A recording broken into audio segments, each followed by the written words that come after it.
I want you to stop right where you are and listen to me very carefully, because what I'm about to share with you in the next few minutes has the power to completely transform your relationship with money, abundance, and prosperity forever. Now, I know that sounds bold, I know it sounds almost too good to be true, but I promise you, if you stay with me, if you truly open your heart and your mind to what I'm going to tell you, you will walk away from this moment a different person. You will understand something about the nature of abundance that most people never grasp in their entire lifetime. And here's the most beautiful part, the part that makes my heart absolutely sing with joy. This transformation doesn't take years of struggle, it doesn't require you to work yourself to the bone, and it certainly doesn't depend on your current circumstances, how much money is in your bank account right now, or what your financial history looks like. The change begins right here, right now, in this very moment we're sharing together.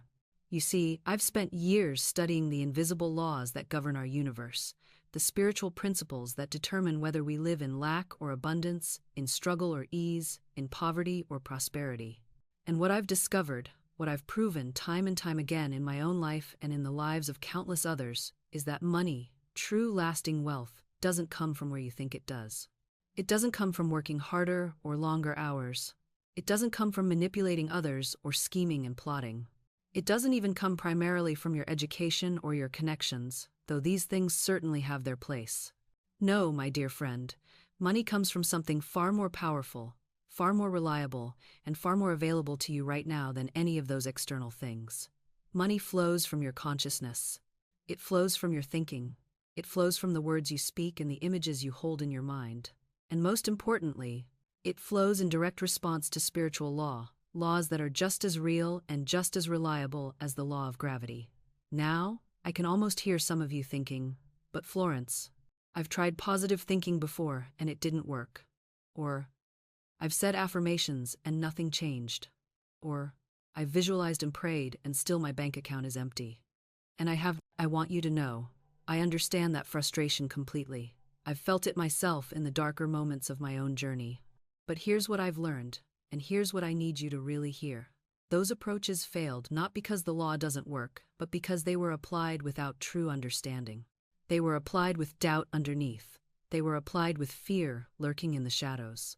They were applied with one part of your mind saying the words, while another part was secretly contradicting them, canceling them out, making them powerless.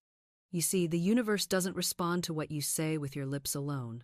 The universe responds to what you truly believe in your heart. The universe responds to your deep conviction. The universe responds to the vibration of your entire being, conscious and subconscious, and that's what we're going to address today. You see, most people come to spiritual work with what I call a divided consciousness. They say their affirmations in the morning, they visualize their desires, they speak their words of power, and then they spend the rest of the day worrying. They build their house of faith with one hand while tearing it down with the other. I've watched this pattern unfold countless times. A woman comes to me and says, "Florence, I've been affirming abundance for 6 months. I say my statements every single day, but nothing's changing." And then, in the very next breath, she tells me how worried she is about her bills. She tells me how she can't afford this or that. She tells me all the reasons why money is scarce and hard to come by. Do you see the contradiction? She's trying to plant roses while watering weeds. Your subconscious mind is always listening. Always. It doesn't take a vacation. It doesn't clock out at 5 o'clock. Every word you speak, every thought you entertain, every emotion you feel, your subconscious is recording it all, accepting it all as instruction, as direction for what to create in your outer world. This is why I tell my students, you must become a guardian at the gateway of your thoughts. You must stand watch over your inner conversations. Because these inner conversations, these habitual thought patterns, are writing the script of your life far more powerfully than any affirmation you speak for 5 minutes each morning. Let me share something that might surprise you. The subconscious mind doesn't understand negatives. When you say, "I am not poor," your subconscious simply hears poor and goes to work creating more experiences of poverty. When you say, "I will not be sick," it hears sick and manifests illness. This is why affirmations must always be stated in the positive. You must claim what you desire, not push against what you don't want. But here's where it gets deeper, and this is what most teaching on affirmations misses entirely. It's not just about the words being positive. It's about the feeling beneath the words. It's about the vibration that accompanies your statement. You can say, I am abundantly supplied all day long, but if underneath those words there's a trembling fear, if there's a silent voice whispering, but what if it doesn't work? If there's a clenched desperation in your solar plexus, that's what your subconscious receives. That's what goes into the creative medium of mind. Your subconscious responds to conviction. It responds to the feeling of certainty. It responds to that quality of consciousness that already knows, that already possesses, that already has what it desires. This is what I mean when I speak of faith. Real faith isn't blind belief. Real faith is a quality of knowing. It's a settled assurance in your heart. It's the ability to see with your inner eye what hasn't yet appeared to your outer eye and to feel it as absolutely real. Think about this for a moment. When you know you have money in the bank, there's a certain feeling that accompanies that knowing. There's ease, there's relaxation, there's confidence. You don't worry about the check you just wrote because you know it's covered. That's the feeling you must bring to your affirmations. That's the consciousness you must establish. Not the desperate hoping of someone who's broke and terrified, but the calm assurance of someone who knows their supply is certain. Every morning, you must mentally rehearse this truth. Before the bills arrive, before the doubts come screaming, before your logical mind starts calculating lack, you speak your word. You declare, Infinite Spirit, open the way for my immediate supply. Let all that is mine by divine right now reach me, in great avalanches of abundance. Notice I said times great avalanches asterisk. Not a trickle, not just enough to scrape by. Avalanches. Because God doesn't do poverty. The universe doesn't deal in limitations. Those are human inventions, manufactured in the factory of fear. I knew a woman who came to me in absolute despair. Her husband had lost his position, they were 3 months behind on rent, and eviction was imminent. She wept as she told me, I've tried everything. I've looked for work, we've sold what we could, and still nothing comes. I said to her, You've tried everything except the one thing that works. You've tried human effort without spiritual recognition. You're rowing your boat with tremendous energy, but you haven't raised your sail to catch the divine wind. I taught her to stop looking at the empty bank account, stop rehearsing the disaster, stop telling everyone her tale of woe, which only planted more seeds of lack. Instead, every morning and evening, she stood before her mirror and declared, I am a child of the infinite. My supply is endless, immediate, and right at hand. Was it easy for her? No. Her mind fought back viciously. It screamed, You're lying to yourself. Look at the facts. But she persisted. She treated those negative thoughts like uninvited guests, acknowledged them, then firmly showed them the door. Within 1 week, her husband received a telegram about a position he'd applied for 6 months earlier and forgotten about. The salary was double what he'd been making. Within 2 weeks, they had paid every debt and had money remaining. Magic? No. Law, spiritual law, as reliable as gravity. She changed her consciousness, and her world rearranged itself to match. This is what I mean by treatment. You're not begging God to change your circumstances. You're aligning yourself with the truth that has always existed. You're remembering what you forgot in your panic, that you are an inlet and an outlet of infinite supply. The moment you truly accept this, something shifts in the invisible realm. Doors you didn't know existed swing open. People think of you out of nowhere and offer opportunities. Money comes from directions you never anticipated. I've seen it happen with such peculiar precision that it would make a skeptic's head spin. A woman needed exactly $300 by Thursday. She did her spiritual work, holding fast to the vision of supply.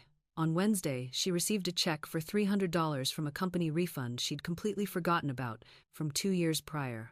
The universe has no problem with details. It's not confused about timing. Your job isn't to figure out times how times or times when times or times from where asterisk. Your job is to establish the consciousness of abundance, then get out of the way. Your subconscious doesn't reason, it doesn't argue. It simply accepts what you persistently feed it and begins to outpicture that in your world. If you feed it worry about bills, it says, all right, more situations to worry about bills. If you feed it gratitude for abundance, it says, wonderful, more reasons to feel abundant. This is why affirmation without feeling is just noise. You can say, I am rich 1,000 times while feeling poor inside, and nothing shifts. But when you say, I am grateful for the abundance flowing to me now, and actually times that warm certainty in your chest, in your belly, that's when the subconscious receives the instruction. I worked with a woman who'd been affirming prosperity for months with no results. I asked her to stop affirming and start noticing. For 1 week, I said, just notice every single thing you already have that someone somewhere is praying for. She came back transformed. I have running water, she told me, tears in her eyes. I have a bed. I have working eyes to read with. I have a body that wakes up every morning. That noticing created times feeling asterisk. That feeling impressed the subconscious. Within 3 weeks, an unexpected contract came through that doubled her income. You see, the universe doesn't respond to your words. It responds to your vibration, your emotional state, the consciousness you're broadcasting. And you cannot fake that vibration. You can't pretend your way into abundance, but you can genuinely find things to appreciate right now, and that genuine appreciation shifts everything.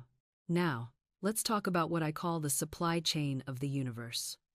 Most people think supply comes from their job, their spouse, their business, their investments.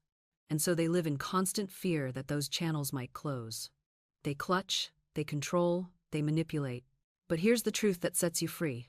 Your supply comes from God *, from the universe, from infinite intelligence, whatever name you prefer. Your job, your business, these are merely channels through which supply flows. They are not the source. When you understand this deeply, truly understand it, you stop being afraid. A channel closes? Fine. The universe will open another one. You lose a client? Wonderful. That makes room for 3 better ones. Your employer downsizes? Perfect timing for the new opportunity that's already on its way. I've seen this play out so many times it would make your head spin. A man loses what he thinks is his dream job and falls into despair. 6 months later, he's running his own company, making 3 times the salary, saying that firing was the best thing that ever happened to me. A woman's biggest client leaves without warning. 2 weeks later, a contract 10 times larger lands in her lap. The universe is always upgrading your good when you let it, but you have to release your death grip on the old channels. You have to trust that source is bigger than any one person, any one opportunity, any one stream of income. This is where most people stumble. They intellectually understand the concept, but emotionally they're still white-knuckling whatever they've got, terrified it'll slip away. And that very fear, that clutching, blocks the new good trying to reach them. I tell my students, hold everything lightly, appreciate what you have, yes. Be grateful for current blessings, absolutely. But don't strangle them with fear-based attachment. Don't make anything your God except the infinite intelligence that sources all things. When you truly grasp that your good comes through people and situations, but from the universe itself, you walk differently. You breathe differently. You stop begging and start expecting. You stop manipulating and start allowing. You stop trying to convince the universe and start knowing it already knows. I've watched people exhaust themselves for years, trying to force doors open, pushing against reality with their bare hands, demanding that life comply with their timetable. And then one day, they simply decide. They decide that what they want already exists. They decide that the universe heard them the first time. They decide to rest in the knowing instead of drowning in the asking. And that's when everything shifts. Because here's what most people don't understand about divine timing. It's not slow. It's not making you wait for the sake of building character or teaching you patience through suffering. Divine timing is actually instant, but you have to be the right person to receive what you're asking for. The universe isn't delaying your good. You are. With every moment you spend identifying as someone who doesn't have it yet, every single day you wake up and practice being the person who's still waiting is a day you push your desire further away. Every single day you rehearse lack, you're casting yourself in that role. You're the actor who keeps showing up to play the part of person without what they want, and then you're confused when that's the only role you get. The universe can only give you what matches your conviction. Not your hope, not your wish, not your desperate plea in the middle of the night. Your conviction, your knowing, your unshakable certainty that it's done. I want you to think about something for a moment. Think about breathing. You don't hope you'll breathe tomorrow. You don't affirm every morning, I am now breathing, I deserve to breathe, I am open to receiving breath. You just breathe. There's no question, there's no doubt. There's no backup plan if breathing doesn't work out. That's the energy of manifestation. That's the frequency of faith. When you know something is yours, you stop checking for evidence every 5 minutes. You stop interrogating reality, demanding proof, looking for signs that you're not delusional. You simply proceed as if it's handled. You make space in your life for it. You speak about it in present tense or past tense, never future tense. Because future tense means not now, and not now is a frequency that creates more not now. I had a student once who wanted to manifest a relationship. She'd been alone for years, and she was so hungry for love that her entire energy field was screaming desperation. She would text me constantly, "When will he come? Where is he? Did I do the visualization wrong? Should I try a different affirmation?" And I finally told her, "You're treating your desire like a missing person. You're putting up flyers, checking the news, filing reports. What if you just started setting the table for two?" She looked at me like I was insane. But she did it. She started living like someone who was loved. She bought a bigger bed. She cleared space in her closet. She stopped talking about being single like it was a chronic condition. She stopped attending therapy sessions dedicated to why I'm still alone. She simply decided that her person was on their way, and she had nothing to do but be ready and enjoy her life in the meantime. 3 months later, she met him. Not because she did a special ritual, not because she finally said the right affirmation, but because she became the energetic match for the relationship she wanted. She stopped broadcasting, "I'm alone and it's a problem," and started broadcasting, "I'm whole and I'm ready." The universe reorganized itself to match her. This is what I need you to understand. You are not powerless in this process, but your power doesn't come from forcing or controlling. Your power comes from decisiveness. From the moment you decide something is yours, the universe has no choice but to deliver it. If you maintain that decision, if you don't waver back into doubt, if you don't keep reopening the case you already closed, most people make a decision on Monday and unmake it by Wednesday. They declare something is theirs in the morning and revoke it by evening. They plant a seed and then dig it up every day to see if it's growing yet. And then they wonder why nothing blooms. This inconsistency creates a vibrational confusion that stops everything in its tracks. The universe responds to your dominant frequency, not your occasional hopeful thought. When you spend 5 minutes affirming abundance and 5 hours worrying about bills, guess which signal you're actually broadcasting? I've watched people do this dance for years. They light candles and say prayers and create vision boards, and all of that is beautiful, it truly is. But then they check their bank account with dread in their stomach. They open bills with resentment coursing through them. They see someone else's success and feel that familiar sting of jealousy, and every single one of those moments is a prayer too. Every emotion is speaking to the invisible forces around you. Every feeling is placing an order with the universe. You cannot curse your situation Monday through Saturday and expect Sunday's affirmations to override it all. That's not how this works. The spiritual law is mathematical in its precision. You get what you predominantly ARA, not what you occasionally want. Here's what genuinely works. Choose your reality and stop negotiating with it. Decide what is true in the spiritual realm and refuse to let the physical world talk you out of it. When the evidence contradicts you, smile and say, "Interesting, that's the old story completing itself. I'm already living in the new one." This is not denial, this is dominion. There's a profound difference. Denial says, "I won't look at my problems." Dominion says, "I see the current circumstances, and I choose not to empower them with my agreement." Denial is running away from what is. Dominion is standing firm in what's becoming. I knew a woman who was being evicted from her apartment. She had 30 days to vacate. Every friend she had was telling her to panic, to scramble, to compromise on something less than what she wanted. But she had been studying these principles, really studying them, and she decided to do something radical. She blessed that apartment and thanked it for serving its purpose. She declared that something far better was already for self, prepared for her. She spoke to her new home as though it already existed, and she meant it. That's the crucial part. She wasn't performing, she was perceiving. She saw it completed. Every day, she'd walk through her cramped apartment and thank her beautiful new spacious home for receiving her. She'd sit in her uncomfortable chair and feel the comfort of the furniture that was coming. She treated the invisible as more real than the visible. With 3 days left before eviction, a friend called out of nowhere. Someone was leaving the country unexpectedly and needed to sublet their apartment immediately. It was twice the size, in a better neighborhood, for less money than she'd been paying. And it was available exactly when she needed it. Coincidence? Only if you believe in coincidences. I don't. I believe in spiritual law operating with perfect precision.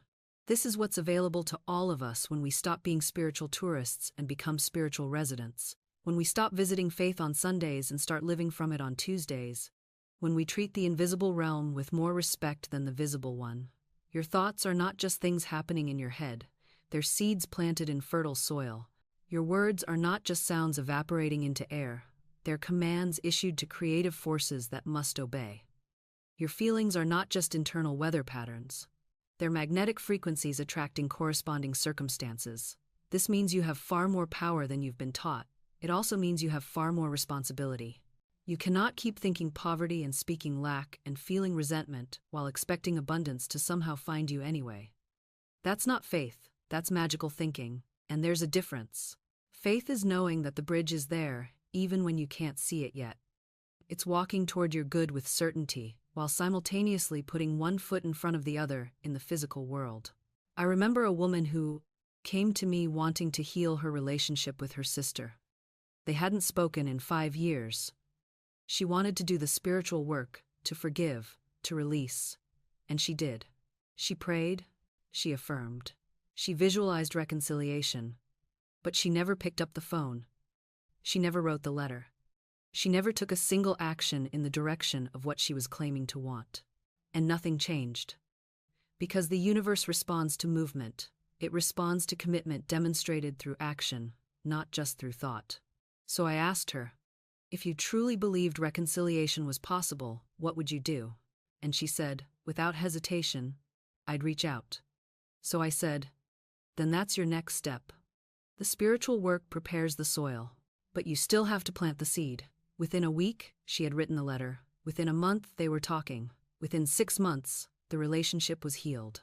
Not because the affirmations were magic words, but because the affirmations changed her consciousness, and her changed consciousness led to inspired action. This is how manifestation actually works. You don't sit on your couch affirming a new job while ignoring opportunities. You don't visualize perfect health while eating garbage and never moving your body. You don't claim abundance while refusing to look at your bank account or take responsibility for your finances. The spiritual work changes you. And when you change, your actions change. And when your actions change, your results change. It's not bypassing. It's not just think positive. It's a complete transformation of consciousness that naturally expresses itself in your physical reality. And here's what they'll never tell you in those instant manifestation videos. Sometimes the action you're called to take is exactly the thing you've been avoiding. Sometimes the bridge to your healing is having the hard conversation. Sometimes the bridge to your abundance is getting professional help with your money trauma. Sometimes the bridge to your dream life is ending the relationship that's draining your life force. The spiritual work gives you the strength to do what needs to be done, but it doesn't exempt you from doing it. I learned this the hard way, like most of us do. There was a period in my life when I was waiting for divine intervention to solve a problem that required my participation. I was praying, affirming, meditating, all the spiritual practices, but I wasn't dealing with the practical reality in front of me. And one day, in the silence, I heard so clearly, I've given you hands, use them. It wasn't harsh, it was loving. Like a parent encouraging a child who's capable of more than they're attempting. I had been treating spirituality like a way to avoid responsibility, but real spirituality increases your ability to respond. That's what responsibility actually means. Responsibility. The ability to respond to your life with wisdom, courage, and action. So, here's the truth they won't put in a 30-second video. You are a co-creator, not a customer. You're not ordering from a cosmic menu and waiting for delivery. You're participating in the unfolding of your own life. Your consciousness sets the direction, and your actions pave the road. And when those two things align, when your inner world and your outer world are moving in the same direction, that's when you see what people call miracles, but they're not violations of natural law. They're the natural result of working in harmony with spiritual principle. Now, You might be sitting there thinking, Florence, this all sounds lovely in theory, but how do I actually live this way when everything around me seems to be falling apart? And that's a fair question. Because I'm not asking you to pretend everything is fine when it isn't. I'm not suggesting you put on rose-colored glasses and skip through life ignoring reality. What I'm saying is that your current reality is the result of your past patterns of thought and speech. And your future reality will be created by what you're thinking and saying right now. So when everything seems to be going wrong, that's actually the most important time to hold to spiritual principle. That's when your words carry the most power, because you're either going to reinforce the pattern that created the problem, or you're going to break it. I worked with a man once whose business had failed. He'd lost everything, or so it seemed. And he came to me absolutely defeated, ready to declare bankruptcy, ready to give up. I asked him what he wanted instead, not what he was afraid of, not what he was trying to avoid. What did he actually want? He said, I want to build something solid, something that serves people, something I can be proud of. So I told him to stop talking about the failure, stop telling the story of what went wrong. Every time someone asked about his business, he was to speak about what he was building, not what he'd lost. It felt dishonest to him at first. He said, but Florence, I don't have a business anymore. How can I talk about what I'm building when I'm starting from nothing? And I said, you're not starting from nothing. You're starting from experience, from wisdom, from a clear vision of what you want to create. That's not nothing. That's everything. He started speaking differently. When people asked what happened, he said, I learned exactly what doesn't work, and now I'm building something better. He talked about his plans as though they were already unfolding. He described his ideal business as though it already existed in potential, just waiting to manifest. Within a year, he had a new venture that was thriving, but the real miracle wasn't the business. It was the transformation in him. He'd learned that he wasn't at the mercy of circumstances. He was the creative center of his own experience. This is what I mean by working with spiritual law. You don't deny the present facts, you just refuse to. Build your future out of them. Your word is the bridge between the invisible and the visible, between what is and what can be. And you get to choose, in every moment, what you're going to build that bridge toward. Now here's something that might surprise you. This work isn't about being perfect. It's about being persistent. You're going to slip up. You're going to have moments where fear takes over and you speak from limitation. I still do it myself sometimes. We're human. The difference is, now you know what you're doing. So when you catch yourself speaking fear or lack, you simply correct it. You don't make it mean you've failed. You just say, no, that's not what I'm claiming. This is what I'm claiming instead. You treat it like correcting your aim. You're not throwing the whole game away because one shot went wide. You just adjust and take the next shot, and gradually, it becomes more natural. The new patterns start to feel normal. Speaking from faith instead of fear becomes your default setting. That's when life gets really interesting, because you're no longer working against yourself. Your inner world and your outer world start to harmonize. The things you need begin showing up without you having to force or manipulate or struggle. And that's when life becomes playful again. That's when you stop treating manifestation like a grim battle and start treating it like a dance. You begin to notice the winks from the universe, the synchronicities that make you laugh out loud, the person who mentions exactly what you needed to hear, the book that falls open to the perfect page, the coincidence that's so perfectly timed it can't possibly be random. These aren't accidents. They're confirmations. They're the universe saying, yes, I hear you, I'm working on it. Keep going. And here's what nobody tells you about this level of consciousness. It doesn't mean everything becomes easy. It means everything becomes meaningful. You still face challenges, but now, you see them as redirections rather than rejections. You still encounter delays, but you trust they're protecting you from something you couldn't see. The person who didn't hire you, they just saved you from a toxic workplace. The relationship that ended, it cleared space for the right person. The door that closed, it was hiding a wall, and there's a better door just around the corner. This is what Florence Scovel meant when she talked about divine timing. It's not about things happening when you want them, it's about things happening when they should. And when you stop resisting that timing, when you stop throwing tantrums because reality isn't moving at your preferred speed, everything accelerates. Because you're no longer creating energetic friction. You're flowing with life instead of against it. Now, I want to be clear about something before we close. This isn't about perfection. You're not going to master your thoughts overnight. You're going to catch yourself spiraling into worry. You're going to notice old patterns creeping back in. You'll have days when you forget everything you've learned and fall back into fear. That's not failure. That's being human. The difference is, now you have tools. Now you know how to interrupt the spiral. You can catch yourself mid-worry and say, wait, I'm creating with my words right now. What do I actually want to create? You can feel the fear and choose a different thought anyway. Not because you're suppressing the fear, but because you're no longer letting it be your only advisor. And slowly, thought by thought, word by word, choice by choice, you build a new inner world. And that new inner world starts producing a new outer world. Your life becomes evidence of your consciousness. Not because you manifested a checklist, but because you became someone who naturally attracts what they desire. Someone who speaks life into being. Someone who walks through the world expecting good. This is what Florence Scovel discovered. This is what she taught. And this is what's available to you right now, in this moment. Not someday when you're more spiritual.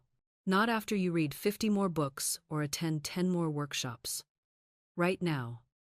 Because the only moment you can ever plant a new seed is now. The only moment you can speak a new word is now. The only moment you can shift your consciousness is this one. So what will you choose? Will you keep rehearsing the old story, the one where things are hard, where you're unlucky, where what you want never quite arrives? Or will you dare to speak a new story into existence? The universe is listening. It's always listening. And it's ready to rearrange reality to match whatever you consistently claim as true. Your word is your wand. Use it wisely. Use it boldly. Use it to create the life you were always meant to live.